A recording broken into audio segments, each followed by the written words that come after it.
حجاج بن یوسف ظالم تھا، اس نے اچھے اچھے کام بھی کیے تھے۔ قرآن پاک پر زیر زبر آراب حجاج بن یوسف نے لگوایا۔ محمد بن قاسم کو ہندوستان سندھ کے علاقے فتح کرنے بھی حجاج بن یوسف نے بھیجا تھا۔ ساری خوبیاں اپنی جگہ پر، ظالم بہت بڑا تھا۔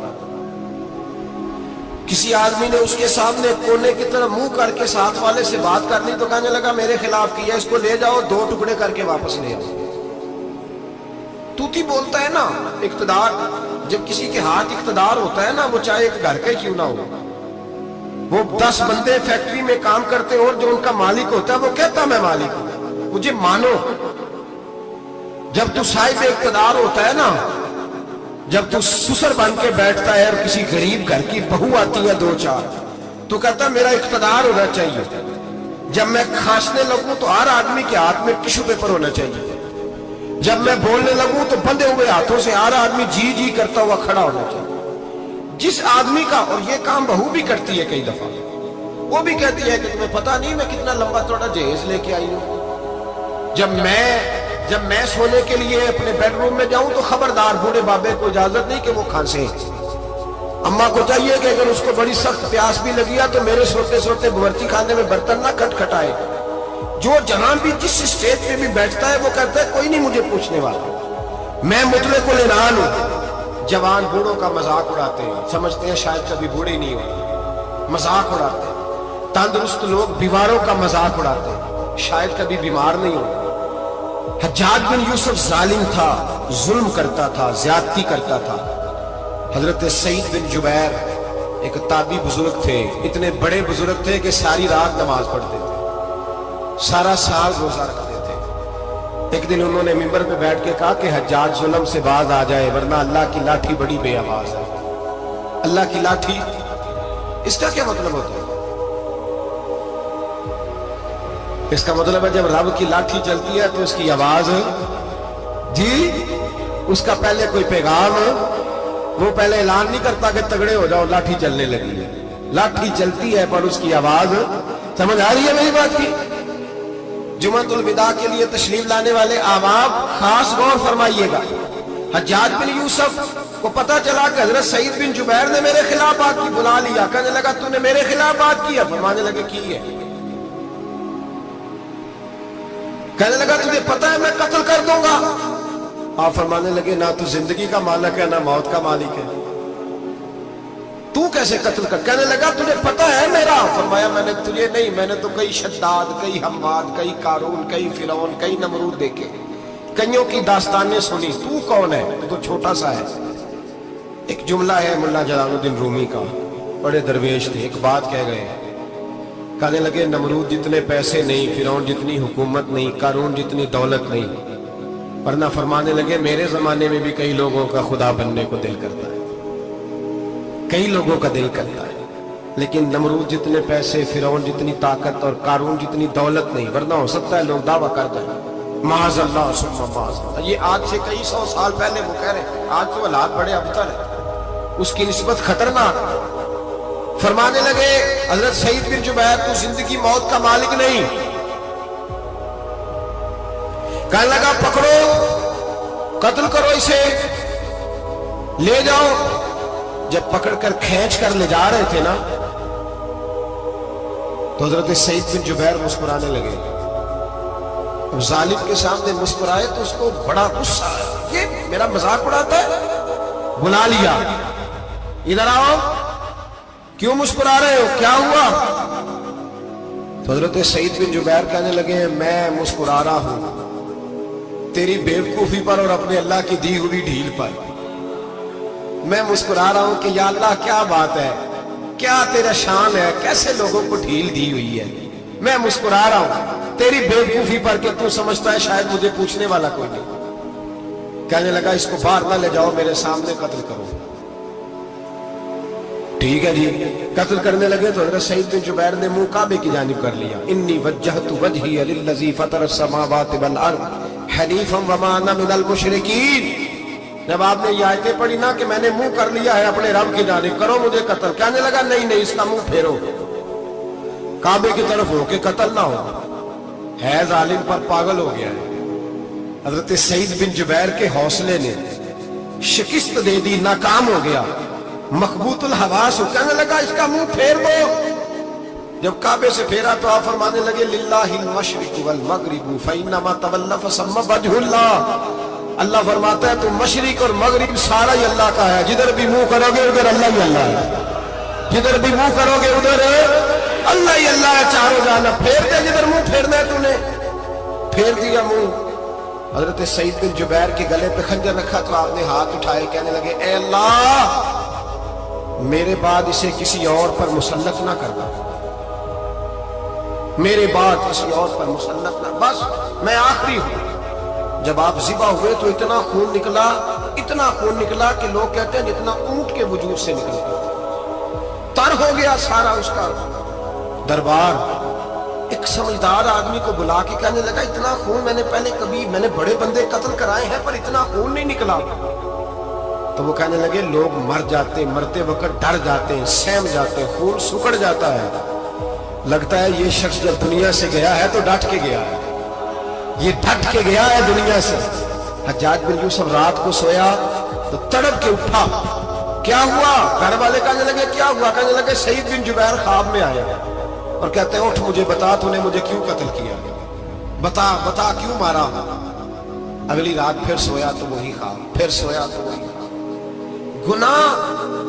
گناہ نفسیاتی مریض بنا دیتا ہے، ظلم تجھے مخبوط الحواس کر دیتا ہے۔ جب تو زیادتی کرتا ہے تو اللہ فرماتے ہیں کہ تو اللہ کو بھولتا ہے، اللہ تجھے اپنا آپ بھلا دیتا ہے، پھر تو بھول جاتا ہے، پھر تو سیدھے رستے پہ چلتا ہے پر بھٹک جاتا ہے، پھر تو صحیح رستوں کا تعین کر کے بھی گمراہ ہوتا ہے، پھر تو روز وہی گاڑی چلاتا ہے پر اب جب تو بریک لگاتا ہے تو نہیں لگتی۔ جب گناہوں کے ساتھ مخبوط الحواس ہوتا ہے تو روز وہ کاروبار کرتا ہے، لیکن جب تیرے گناہ تجھے گھیر لیتے ہیں پھر اسی کاروبار میں تو نقصان اٹھاتا ہے۔ حجاج بن یوسف تڑپتا ہے، روتا ہے، یہاں تک کہ بیمار ہو گیا، پیٹ میں درد ہوتی ہے، پتہ نہیں کیا ہوا، تکلیف ہوتی ہے، پتہ نہیں۔ سارے حکیم، طبیب، ڈاکٹر کوئی نہ سمجھ سکا کہ بیماری کیا ہے۔ جو بیماریاں خدائی ہوتی ہیں ان کا لوگوں کو پتا، جو آزمائشیں رب کی جانب سے ہوتی ہیں وہ ڈاکٹروں کے ہتھے نہیں چڑھتی، جو تکلیفیں اللہ دیتا ہے ان کا حکیم طبیب علاج نہیں کر پاتے، مشکل، اور شفا اسی وقت ہوتی ہے جب اللہ دینا چاہے، اور جب رب بھی دینا نہ چاہے تو بڑے بڑے ڈاکٹر کہتے ہیں کہ ہمارے بس کی بات نہیں رہی۔ بغداد سے حکیم آئے، پیٹ دیکھا، کہنے لگے نہ تیرے معدے میں کوئی دقت ہے، نہ تیرے جگر میں، نہ کسی اور جگہ، ماجرا کیا ہے؟ ایک آخری علاج ہے، آخری۔ وہ کیا؟ گوشت کا چھوٹا سا ٹکڑا دھاگے کے ساتھ باندھ کے منہ میں ڈالا اور پھر ایک باریک سا تنکا لے کے اس کو اندر ڈالنے لگے گلے میں۔ وہ گوشت کا ٹکڑا جب حلق کے اندر اتر گیا، اس حکیم نے واپس کھینچا تو کیسے ایسی بدبو آئی جیسی کبھی سونگی نہ تھی۔ جانور، کیڑے مکوڑے لگے ہوئے باہر نکلے، اور جب دیکھا تو جتنے محل میں لوگ بیٹھے تھے چلاتے ہوئے نکل گئے کہ یہ کیا مصیبتیں ہیں۔ حکیم بھی اٹھ کے دوڑنے لگا، کہا تجھے کیا ہوا؟ کہنے لگے حجاج تیری بیماری زمینی نہیں، تیری مصیبت زمینی نہیں۔ کہا میری مرض تک تم کیوں نہیں پہنچ پا رہے؟ تو کہنے لگے لگتا ہے تو بد دعا کا مریض ہے، لگتا ہے تو ظلم کا مریض ہے، تو جبر کا مریض ہے۔ تڑپتا رہا، سسکتا رہا۔ ایک وقت وہ بھی آیا کہ گھر والوں نے کمرے میں بند کر کے تالا لگا دیا، دیوار سے ٹکرے مارتا۔ او بھائی، جو گناہوں کے بیمار ہوتے ہیں انہیں شفا نہیں ہوتی، جو ظلم، جبر، بربریت کے بیمار ہوتے ہیں انہیں سکون قلبی میسر نہیں آتا۔ دوائیاں ان بیماریوں کی بنی ہوئی ہیں جو بیماریاں زمینی ہیں، جو بیماریاں خوراک کی بد پرہیزی سے ہوتی ہیں، جو گناہوں کی بد پرہیزی سے ہوتی ہیں، ان کی بیماریاں، ان کی شفا توبہ ہے، ان کی شفا رجوع اللہ ہے، ان کی توبہ اللہ سے معافی مانگنے سے شفا ہوتی ہے۔ حجاج جب مرنے لگا تو بلایا، یہ رنگ بھی ذرا ملاحظہ کیجیے، دو چار قریبیوں کو بلایا، پتہ ہوتا ہے نا اپنے کرتوتوں کا آدمی کو، پتہ سارا ہے سردار مفتی ہے، جب پتہ ہوتا ہے سارا، بلا کے کہنے لگا جب میں مر جاؤں تو مجھے رات کو دفن کرنا۔ کیوں بھائی؟ عورت ہے، کہنے لگا نہیں رات کو دفنانا. ٹھیک ہے رات کو دفنا دیں گے. پھر کہنے لگا جب صبح ہو جائے تو صبح ہونے سے پہلے پہلے میری قبر زمین کے برابر کر دینا, نشان مٹا دینا. کہ وجہ تو کلمہ پڑھتا ہے, حضور کا حکم ہے کہ قبر کم از کم ایک بالش ایک گٹ اونچی ہونی چاہیے زمین سے کم از کم, تو تیری قبر مٹا دے. وجہ پتہ ہوتا ہے اپنے ظلموں کا. کہنے لگا مجھے پتا ہے لوگ میرے مرنے کے بعد میری قبر بھی نہیں چھوڑیں گے. دنیا میں تو میرے جبر کی وجہ سے کوئی آ نہ سکا, لیکن میری قبر بھی لوگ جنازوں میں باتیں شروع کر دیتے ہیں. جنازوں میں نے ایسی بھی داستانیں سنی ہیں کہ کوئی مرا تو لوگ جوتوں کا ہار قبر پہ ڈال آئے. نہیں بھائی, تو جب زندہ تھا تو تیرے جبر ظلم کی وجہ سے نہیں کو بول سکا. ایک تو ہے قیامت میں حساب ہوگا, یہاں دنیا میں حساب ہونے لگتا ہے. جو اتنی لمبی زبانیں لوگوں کی لٹک کر مرتے وقت باہر نکل آتی ہیں. دعا کریں, جمعہ ہے, اللہ تعالیٰ ایمان کی موت عطا فرمائے.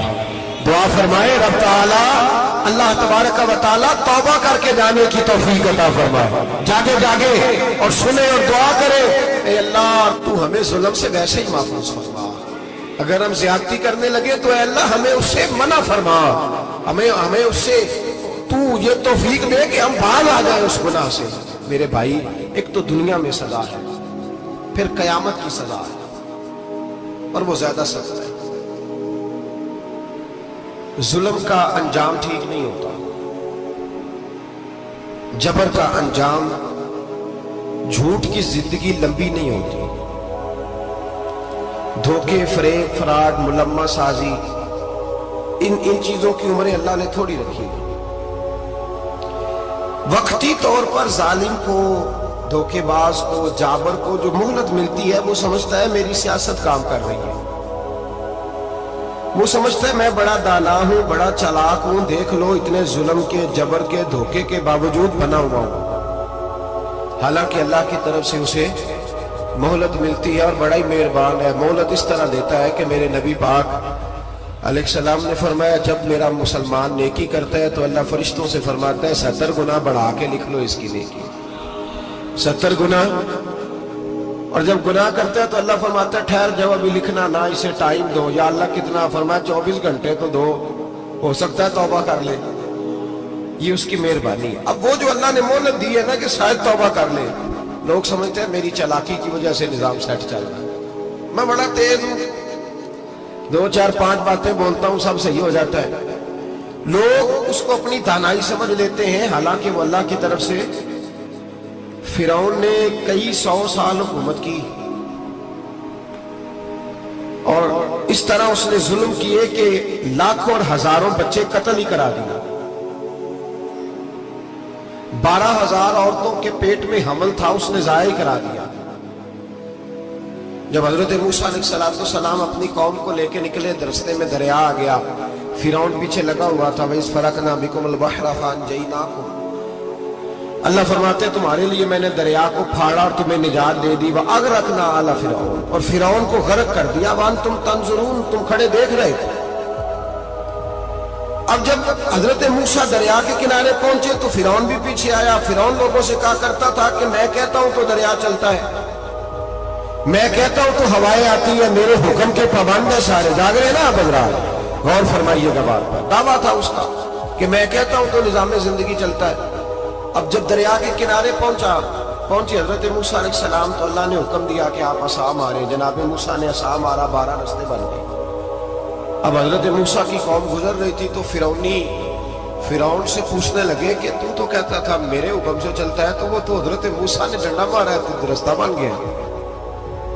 باز نہیں آتا انسان باز بہانے بڑے ہیں اس کے پاس, بڑی دلیلیں ہیں. جھوٹ سچ بول کے اپنے آپ کو مطمئن کرتا ہے, آخر دم تک تبدیل ہونے کو تیار نہیں ہوتا, دلیلیں کھڑتا رہتا ہے, بناتا رہتا ہے, شور کرتا ہے جان بوجھ کے. بھئی تو کہتا تھا میرے چلانے سے چلتا ہے, تو باز ابھی بھی نہیں آیا. کہنے لگا میں نے ہی حکم دیا ہے کہ ذرا پھٹ جا, مجھے یہ زندہ چاہیے. باز رسی جل گئی, بال. کہنے لگا میں نے کہا ہے دریا کو کہ یہ مجھے زندہ چاہیے, میرے بھاگے ہوئے ہیں تو اس لیے پھٹا ہے, تو آؤ میرے ساتھ دریا کراس کریں.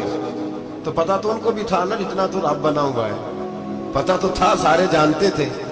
کہنے لگے تو پہلے کراس کر، اگر تو بچ گیا تو ہم بھی پیچھے آتے ہیں. اب چاروں ناچار. ایک روایت تو یہ ہے کہ یہ جب خدائی کا دعویٰ کرتا تھا نا، تخت پہ بیٹھا ہوتا تھا، تو ایک دن حضرت جبریل آئے اس کے پاس انسانی شکل میں. تو کہنے لگے میں بڑی دور سے آیا ہوں، تو ایک مسئلہ پوچھنا تھا. کہا پوچھو. کہنے لگے ایک غلام تھا کسی بادشاہ کا، تو بادشاہ نے اسے تھوڑی دیر کے لیے ایک علاقے کی سربراہی دے دی. کتنی دیر کے لیے؟ کتنی دیر کے لیے ہمیں سربراہیاں ملتی ہیں؟ کیوں جی؟ تھوڑی دیر کے لیے ملتی ہے نا. تھوڑی دیر کے لیے سربراہی دے دی ایک غلام کو. ذرا بات کو سمجھیے. حضرت جبریل پوچھتے ہیں، کہتے ہیں سربراہی مل گئی. اب وہ مالک ہی بن کے بیٹھ گیا ہے، وہ بات ہی نہیں سنتا. اس کو تھوڑی دیر کے لیے بنایا تھا، وہ تو خدائی کا دعویٰ کرنے لگا ہے. آپ بتائیں اس کا انجام کیا ہونا چاہیے؟ یہ مسئلہ پوچھنے آیا ہوں. تو فرعون کہنے لگا اس کا انجام یہ ہے کہ اسے پانی میں گوتے دے دے کے مار دے. انجام کیا ہے؟ بولیے بولیے، کیا انجام ہے؟ کیا انجام ہے جی؟ پانی میں.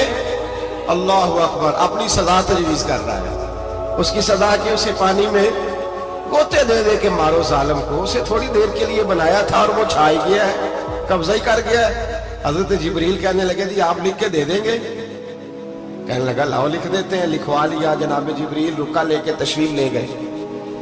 اب جب فرعون دریا میں آیا نا، تو اللہ نے حکم دیا مل جا. جب دریا ملا چیخنے لگا. تو حضرت جبریل آئے، کہنے لگے تیرا ہی فتویٰ ہے، یہ تیری سزا ہی ہے نا. ہم بھی بڑی سزائیں تجویز کرتے ہیں. یہ جھوٹا ہے جی، اس کا تو فلانا علاج ہونا چاہیے. تو اگر تو جھوٹ بولے تو یہ فلانا بڑا جاور ہے جی، اس کے ساتھ اس طرح ہونا چاہیے. تو اگر تو یہ کام کرے تو جو سزا تو لوگوں کے لیے تجویز کر رہا ہے، تو اپنے بارے میں بھی سوچ. اب جب گوتے آئے نا، آخری وقت دیکھا وہ فرعون جو کہتا تھا میری مرضی سے دریا چلتا ہے. علامہ ساوی نے تفسیر ساوی میں لکھا ہے تڑپ کے رونے لگا. جب یہ مزاج ہے، ایک دفعہ اوپر آتا ہے آدمی جب دریا میں جاتا ہے، اوپر آیا تو چیخنے او میرے حواریوں خدا کا واسطہ مجھے بچاؤ. کہنے لگے تو کہتا تھا میری مرضی سے چلتا ہے. بے بسی ہے، تڑپتا ہے، روتا ہے، روتا ہے. وارث شاہ مان کری نہ وارثہ دا، رب بے وارثہ کر کے ماردہ ہی. تڑپ رہا ہے، چلا رہا ہے، کوئی مدد کو نہیں پہنچتا. اب جب آخری ہوتا آیا تو کہنے لگا آمنا میں رب موسیٰ و ہارون. میں موسیٰ کے رب کو بھی مان گیا، ہارون کے رب کو بھی. اللہ نے فرمایا نہیں، اب تیرا ماننا قابل قبول ہے. اس وقت ماننا تھا جب تجھے مہلت دی تھی، جب تو جوان تھا. بڑھاپا آتا ہے، بیماری آتی ہے. جوان آدمی بیماری کا شکار ہوتا ہے تو کہتا ہے یا اللہ ایک دفعہ صحیح کر دے، میں ساری پڑھا کروں گا. ایک دفعہ ٹھیک کر دے، میں مسجد میں رہوں گا، میں اگلے سال اعتکاف بھی کروں گا، میں ساری تراویحیں پڑھوں گا. تو اس وقت پڑھنی تھی جب تجھے مہلت دی تھی. اس وقت پڑھنا تھا جب اللہ نے تجھے آسانی دی، زندگی دی. اگلا وقت یہ حال ایک کا نہیں ہوا. نمرود کو دیکھ لیں، حضرت ابراہیم علیہ السلام کو کہتا تھا میں رب ہوں. آپ نے فرمایا رب تو وہ ہے جو زندہ کرتا اور مارتا ہے. ایک موت کا قیدی بلایا، کہنے لگا ہاں بھائی کتنے دن رہ گئے تھے پھانسی میں؟ کہنے لگا جی پرسوں ہونی تھی. کہا جا تجھے آزاد کیا، لو میں بھی زندگی دیتا ہوں. ایک بے گناہ آدمی کو پکڑ کے قتل کر دیا، کہتا میں بھی مارتا ہوں. حضرت ابراہیم علیہ السلام کہنے لگے تو بیوقوفوں جیسی دلیلیں دے رہا ہے. چل اس طرح کر، میرا رب سورج مشرق سے نکالتا ہے، تو اگر رب ہے تو مغرب سے نکال کے دکھا. اب دلیل کا جواب کوئی نہیں تھا تو کہنے لگا پکڑو اور آگ میں ڈال دو. اللہ کے نبی کو آگ میں ڈالنے والا. یہاں ایک مچھر بیٹھا ہے، 400 سال حکومت کی اور خدائی کا دعویٰ کیا. یہاں مچھر بیٹھا تھا، چھینک آئی تو مچھر اندر چلا گیا. پہلے دربار کا ادب یہ تھا کہ جو آئے سجدہ کرے. اب اس کے سر پہ کوئی چیز مارتا تھا تو اسے سکون ہوتا تھا. مچھر تھوڑی دیر کے لیے اس کا دماغ چھوڑتا تھا. او بھائی یہ اس دھرتی پہ اللہ نے لوگوں کو نظارے دکھائے اور ہمیں سمجھانے کے لیے دکھائے. ہمیں تفکر کی، غور کی دعوت دی کہ دیکھ لینا، اپنے عمل کو پرکھنا. تمہارے عمل حضرت موسیٰ کے فرما برداروں جیسے ہیں، جناب ابراہیم کے فرما برداروں جیسے ہیں، یا بن کے بیٹھ گئے ہو. اب دربار کا ادب یہ ہے، بے بسی کا یہ حال ہے کہ جوتے لٹکتے ہیں دربار میں. جو آتا ہے جوتا کھینچتا ہے. اور ادب یہ ہے کہ 10 جوتے نمرود کے سر پہ مارو. اور 400 سال جوتے لگتے رہے. روتا تھا. جو آدمی آتا تھا منتیں کرتا تھا, کہتا تھا کہیں سے کوئی دوائی مل جائے گی. پاگلوں جیسی زندگی گزاری, پاگلوں جیسی سخت. وہ تو حساب وقوع قیامت تو حساب ہوگا ہی. یہاں لوگ پاگل ہو کے مرتے ہیں, معذ نفسیاتی مریض ہو کے مرتے ہیں. یہاں آخری وقت اتنا سخت آتا ہے کہ دنیا موت کی دعائیں مانگتی ہے. میرے بھائی, جب انسان ظلم کرتا ہے تو بھول جاتا ہے کہ شاید مجھے پوچھے گا کوئی نہیں. اور حضرت عمر جیسا بندہ 24 لاکھ مربع میل کا حکمران, اور شاہ روم کو خط لکھ کے کہتا ہے میں منت نہیں کرتا, میں حکم دیتا ہوں. نہ تگڑا بندہ. جنگ قادسیہ کے لیے حضرت سعد بن ابی وقاص کو بھیجا. فتوح شام پڑھ کے دیکھیں. حضرت عمر بڑے پریشان ہیں. اتنے دن ہو گئے کوئی رپورٹ ہی نہیں آئی. اب تو موبائل ہے نا, 1 منٹ کی رپورٹ لیں آپ, بلکہ آپ 1 منٹ کی فوٹو لیں آپ, رپورٹ تو دور رہ گئی. حضرت عمر فاروق رضی اللہ تعالیٰ عنہ بڑے پریشان ہیں کہ قادسیہ میں حضرت سعد بن ابی وقاص کے ساتھ لوگ جہاد کرنے گئے, رپورٹ کوئی نہیں آ رہی. اتنے پریشان تھے کہ باہر نکل کے نا اس رستے پہ بیٹھ جاتے جو رستہ قادسیہ کی طرف سے آتا تھا. جو بھی آتا جاتا پوچھتے جنگ کے کیا حالات ہیں. ادھر جب اللہ نے فتح دے دی نا تو حضرت سعد بن ابی وقاص رضی اللہ تعالیٰ عنہ نے ایک قاصد کو خط دے کے بھیجا. کہنے لگے عمر کے پاس جاؤ, انہیں اطلاع دو کہ الحمدللہ اللہ نے اسلام کو فتح عطا کر دیا. یہ حضرت عمر کو جا کے دینا. وہ بڑے پریشان ہو گئے. وہ جو اس زمانے میں اس طرح ہوتا تھا کہ کئی دور دور سے صحابہ جو دوسرے شہروں کے ملکوں کے رہنے والے ہوتے تھے وہ بھی آ کے شامل ہو جاتے تھے جہاد میں. کوئی 1 دفعہ مدینے آیا, کوئی 2 دفعہ آیا, پھر اپنے اپنے علاقوں میں. بہت سارے لوگوں نے زیادہ دفعہ حضرت عمر کو دیکھا بھی نہیں تھا. وہ جو قاصد خط لے کے آیا تھا نا, اس نے 1 دفعہ دیکھا تھا. حضرت عمر بوڑھے ہو گئے, وہ پہچانتا نہیں تھا. ادھر سے وہ خط لے کے آ گیا. حضرت عمر مدینے سے باہر نکل کے اس روڈ پہ بیٹھے تھے جو قادسیہ سے آتا تھا. جب وہ اس آدمی کو آتے دیکھا تو حضرت عمر اٹھ کے کھڑے ہو گئے, فرمانے لگے قادسیہ سے آ رہے ہو؟ وہ کیا کہتا ہے, پھٹے پرانے کپڑے, ٹوٹے ہوئے جوتے, سر پہ پرانی پگڑی. کہنے لگے غلام مدینے کے رہنے والے ہو؟ حضرت عمر کہنے لگے ہاں مدینے کا ہوں. کہا میں قادسیہ سے آیا ہوں, الحمدللہ اللہ نے اسلام کو فتح دے دی ہے, الحمدللہ کفر کی کمر ٹوٹ گئی ہے. اس نے یہ بات کر کے تو گھوڑے کو ایڑی لگائی, گھوڑا دوڑنے لگا مدینے کے. حضرت عمر بھی ساتھ ساتھ دوڑ رہے ہیں. فرمانے لگے اچھا بتاؤ خالد بن ولید کا کیا حال ہے؟ تھوڑا آگے جا کے فرمانے لگے اسامہ بن زید کیسے ہے؟ وہ کہتے ٹھیک ہے. پھر اس نے اور گھوڑا, عمر ساتھ ساتھ دوڑ رہے ہیں, ساتھ ساتھ. 24 لاکھ مربع میل کا حکمران, ایک جوتا پیر سے نکل گیا, عمر دوڑ رہے ہیں. آگے جا کے پوچھتے ہیں سعد بن ابی وقاص کا کیا حال ہے؟ کہ حضور وہ بھی ٹھیک ہے. کتنے لوگ میرے شہید ہو گئے مسلمانوں میں سے؟ کہنے لگا صحیح گنتی کا نہیں پتا, یہ لفظ ادا ہوتے ہوتے مدینے کی سرحد آ گئی. لوگوں نے عمر کو گھوڑے کے ساتھ دوڑتے دیکھا تو کہا امیر المومنین کیوں دوڑ رہے ہیں؟ وہ غلام چھلانگ لگا کے نیچے آیا, قدموں میں بیٹھ گیا. کہنے لگا حضور آپ نے بتایا ہی نہیں آپ امیر المومنین ہیں. آپ فرمانے لگے کیا بتاتا, میں تو اونٹ چلانے والے کا پتر ہوں, کیا بتاتا. وہ عمر ہوں جس نے اپنے گناہوں کا حساب دینا ہے, کیا بتاتا. جو سعد بن ابی وقاص کو جہاد پہ بھیج کے خود بزدلوں کی طرح گھر میں بیٹھا ہے, کیا بتاتا. کوئی حیثیت نہیں, کوئی طاقت. تو نے اچھا کیا, تو مجاہد تھا, مجھے ساتھ ساتھ دوڑایا, تو نے اچھا کیا. جتنے لوگ تھے چیخیں مار کے رونے لگے. حضرت فاروق اعظم سے کہنے لگے عمر جب تک تیرے جلوے رہیں گے اللہ کامیابیاں ہی عطا فرمائے گا, جب تک تیرا رنگ رہے گا اللہ تعالیٰ نوازتا ہی رہے گا. کچھ نہیں کبھی اپنا ظاہر ہی نہیں کیا. بہت بڑے تھے, بہت بڑے تھے حضرت عمر, بڑے تھے. حضرت ابو رافع غلام تھے, قرآن پاک بڑا سونا پڑھتے تھے. حضرت عمر جب بھی انہیں ملتے کہتے ابو رافع تو عمر سے اچھا ہے, قرآن بڑا شاندار پڑھتا ہے.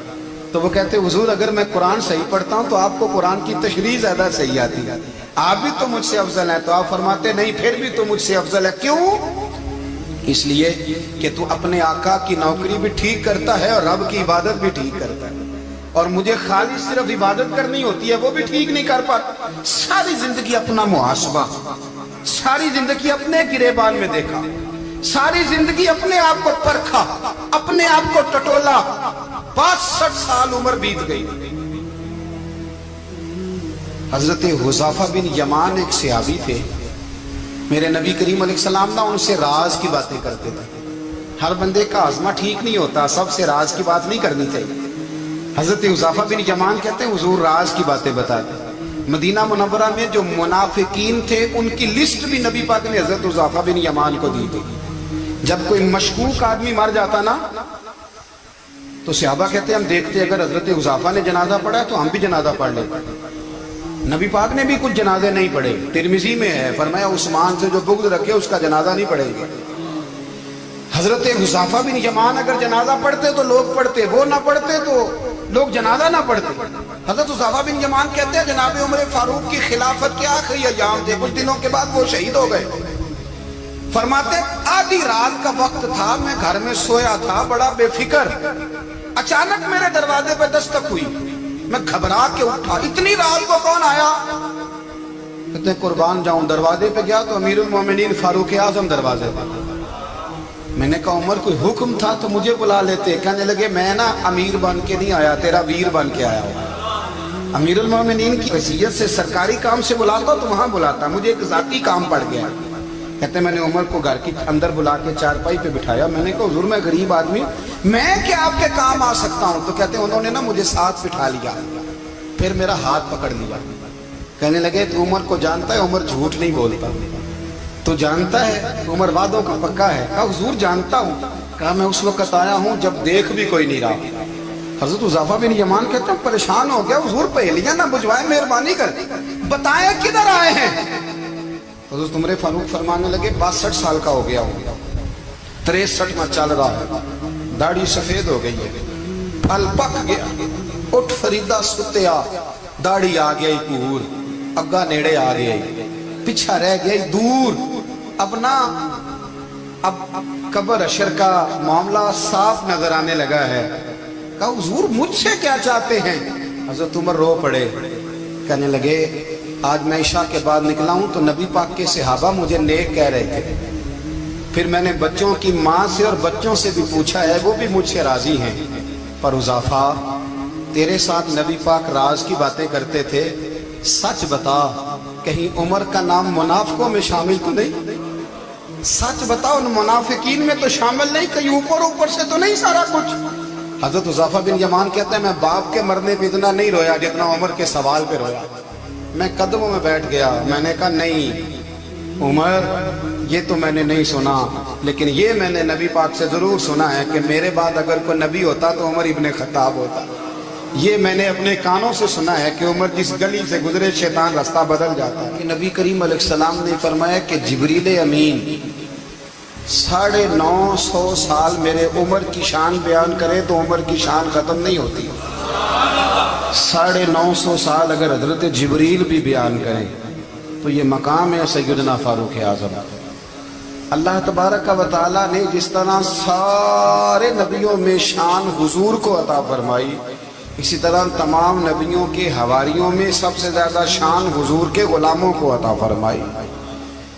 قرآن مجید میں اللہ کریم نے فرمایا یا ایھا الذین آمنوا قوا انفسکم واہلیکم نارا.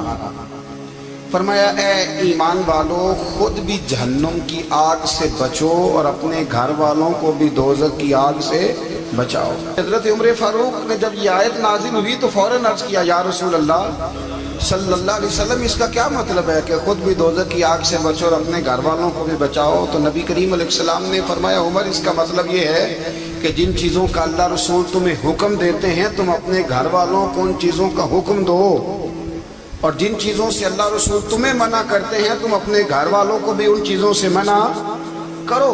حضرت عمر فاروق کی زندگی میں جو چیز آپ کو بہت زیادہ ملے گی نا وہ یہ ہے کہ آپ نے جتنا کڑا احتساب محاسبہ باہر والوں کا کیا ہے نا اس سے زیادہ بڑھ کے اپنا اور اپنے گھر والوں کا کیا. یہ بڑا عجیب معاملہ ہے کہ ہم جتنے لوگ ہیں ہمارا معیار یہ ہے کہ سامنے والا غلط ہے اور میں ٹھیک, یعنی دوسرے کا بچہ گلی میں نظر آ جائے تو اس کی غلطیاں نکلنی شروع ہو جائیں گی, اور میرا بچہ سارا شہر گھوم آئے ایک ٹائر پہ موٹر سائیکل پہ تو ہم کہتے ہیں کہ ابھی بچہ ہے, انشاءاللہ سیانا ہو جائے گا. اگر ابا جی آج تک سیانے نہیں ہوئے کہ اس کو سمجھا لیں تو پھر بیٹے کا سیانا ہونا تو ہو سکتا ہے کہ وہ